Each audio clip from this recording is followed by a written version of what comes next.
Gospod Marjan Podobnik, kakšno je poglavitno sporočilo iz protestnega shoda kmetov v Velikih Laščah?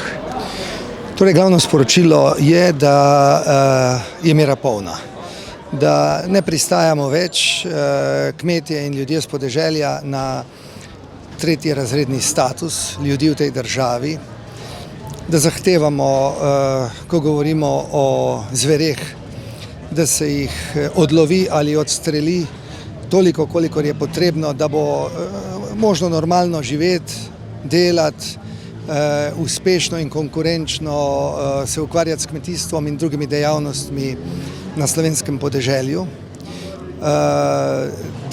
Sporočilo je tudi, da je vlada izgubila zaupanje in v primeru, da v naslednjem tednu minister za okolje, gospod Zajc, ne bo zamenjan, odstopil ali ne bo zamenjan, bo breme šlo neposredno na predsednika vlade, gospoda Šarca. Kot je bilo danes povsem jasno rečeno, če v naslednjem tednu minister Zajc ne bo odstopil in če ne bodo odstreljeni vsaj 3 volkovi v teh okoljih, je naslednji protestni shod v soboto ob 10. uri v Ilirski Bistrici. To je šele začetek.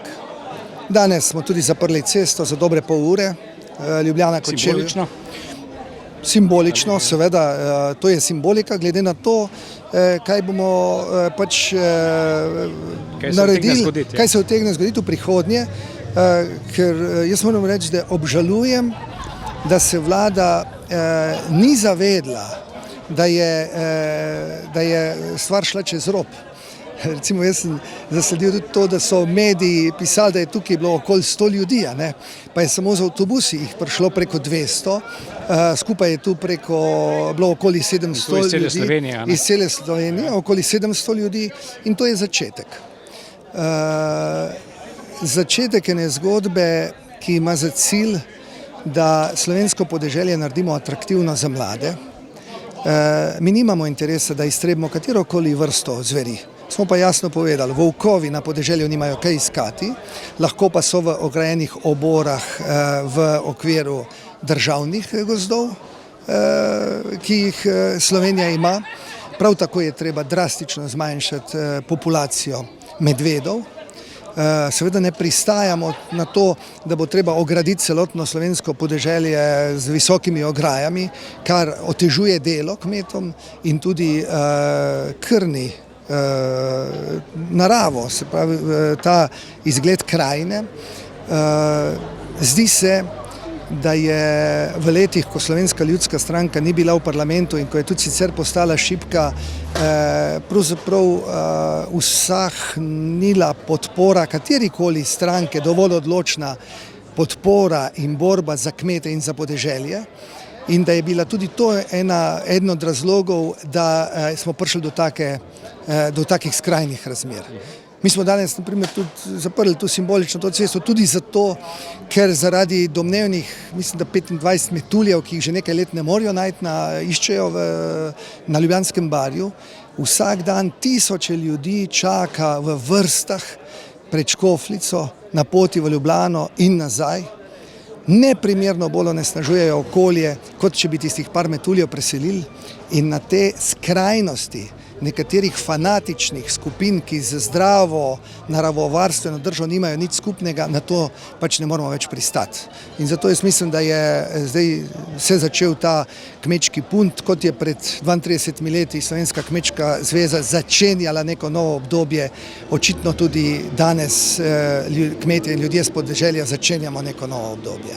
Sicer je pa bila danes dokaj zanimiva izbira govornikov na tem protestnem shodu. Videli smo tudi med drugim ministrstvo za kmetijstvo, evropskega poslanca, predstavnika državnega zbora, predstavnika državnega sveta in še številne druge. Ja, tu so bili seveda poleg organizatorjev Sindikata kmetov Slovenije in različnih organizacij, ki jih v največji meri vodijo člani Slovenske ljudske stranke, so bili, kar se mi zdi izrazito pozitivno, tudi predstavniki nekaterih drugih strank, torej Nove Slovenije in SDS-a, in tudi kmetijska ministrica, ki je bila lepo sprejeta. Ona je v teh dneh pred tem protestom v nekaj nastopih jasno povedala, da želi biti na strani kmetov. Jaz sem včeraj, pred par dnevi, ko sem z njo govoril, povedal, da žal je članica te vlade in če ne bo prišlo do zamenjave okoljskega ministra, če se ne bodo začeli volkovi streljati ali odlavljati, bo pač odgovornost padla tudi na njo in seveda na predsednika vlade. Jaz mislim, da kmetijska ministrica pravzaprav sodi v naš politični krog. Upam, da bo korektno vodila ministrstvo še te mesece in take ljudi rabimo, vendar v pravih zgodbah, pravilno usmerjenih zgodbah.